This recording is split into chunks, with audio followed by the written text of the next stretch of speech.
Halo teman-teman semua, saya mewakili kelompok kami akan membuka presentasi kita yang berjudul Aspek-Aspek Keuangan. Dengan anggota kelompok ada Swingli Runtuwene, Valen Rewa, Nurjana Usman, Nursia Fitri Syahrudin, Merdianto Soleman, dan Silvana Nunomo. Mari kita saksikan. Saya akan menjelaskan tentang jenis-jenis rasio profitabilitas. Rasio yang termasuk rasio profitabilitas antara lain 1. Gross profit margin atau margin laba kotor. Gross profit margin merupakan presentasi laba kotor dibandingkan dengan sales. Semakin besar gross profit margin, semakin baik keadaan operasi perusahaan. Karena hal ini menunjukkan bahwa harga pokok penjualan relatif lebih rendah dibandingkan dengan sales. Demikian pula sebaliknya, semakin rendah gross profit margin, semakin kurang baik operasi perusahaan. Gross profit margin dihitung dengan formula atau rumus sebagai berikut. Gross profit margin sama dengan penjualan dikurang harga pokok penjualan dibagi dengan penjualan. Kedua, net profit margin atau margin laba bersih. Rasio ini mengukur laba bersih setelah pajak terhadap penjualan. Semakin tinggi net profit margin, semakin baik operasi suatu perusahaan. Net profit margin dihitung dengan rumus sebagai berikut. Net profit margin sama dengan laba bersih setelah pajak dibagi dengan penjualan. Ini contoh soal margin laba, laporan laba cita rasa pagi mana periode Januari sampai Juni 2016.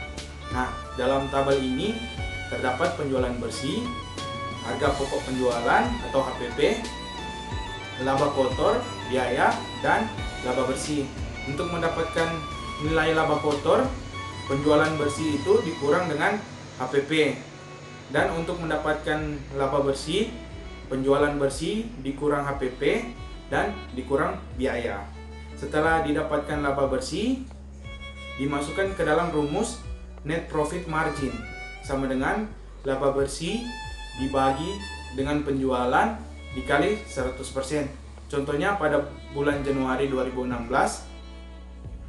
laba bersihnya 14.275.000 dibagi dengan 72 juta kali 100% didapatkan 19,83%.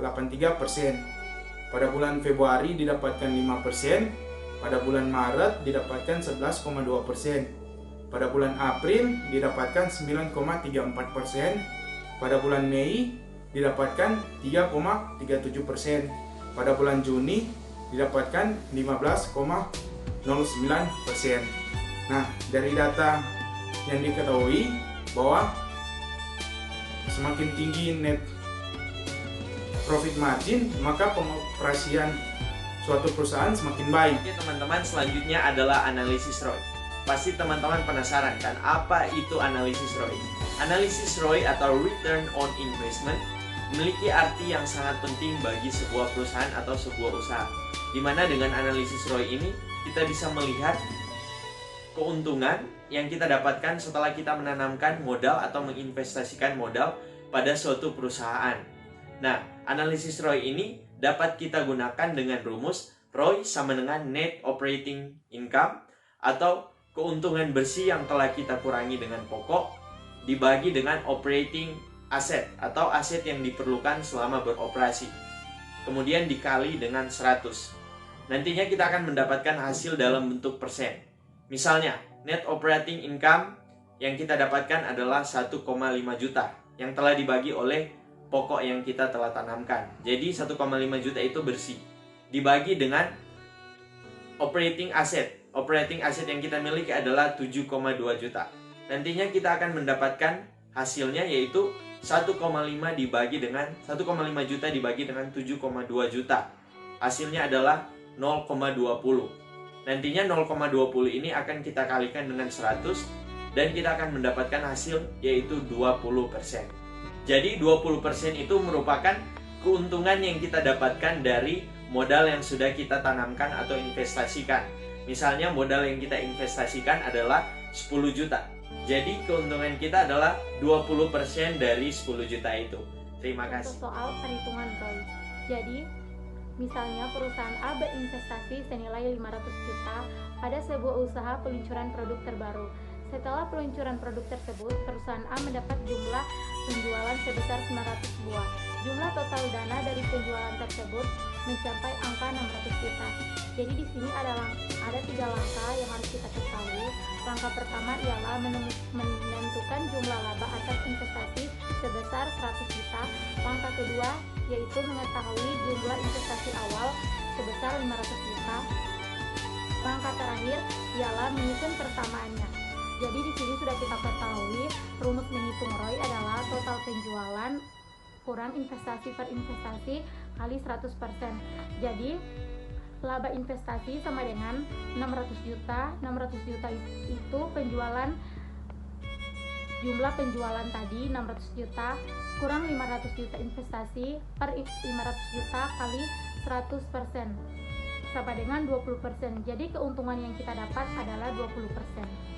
Selanjutnya yaitu saya akan menjelaskan tentang penjelasan perhitungan break-even point dan rumus. Di sini break-even point adalah kondisi di mana suatu perusahaan atau industri tidak mengalami keuntungan maupun kerugian. Dengan kata lain disebut sebagai titik pulang pokok. Dengan formula sebagai berikut. Total biaya sama dengan biaya tetap ditambah dengan biaya variabel. Dalam break-even point dikenal ada 2 jenis biaya, yaitu biaya tetap dan biaya variabel. Biaya tetap adalah biaya yang jumlah totalnya tetap tidak berubah atau seiring bertambahnya volume penjualan. Sedangkan biaya variabel adalah biaya yang jumlahnya total berubah-ubah seiring bertambahnya volume penjualan. Dalam break-even point terdapat 2 rumus, yaitu dalam satuan unit dan dalam satuan rupiah. Pada rumus dalam satuan unit ialah break-even point atau BEP unit sama dengan biaya tetap dibagi dengan harga jual per unit dikurangi dengan variabel per unit. Selanjutnya pada rumus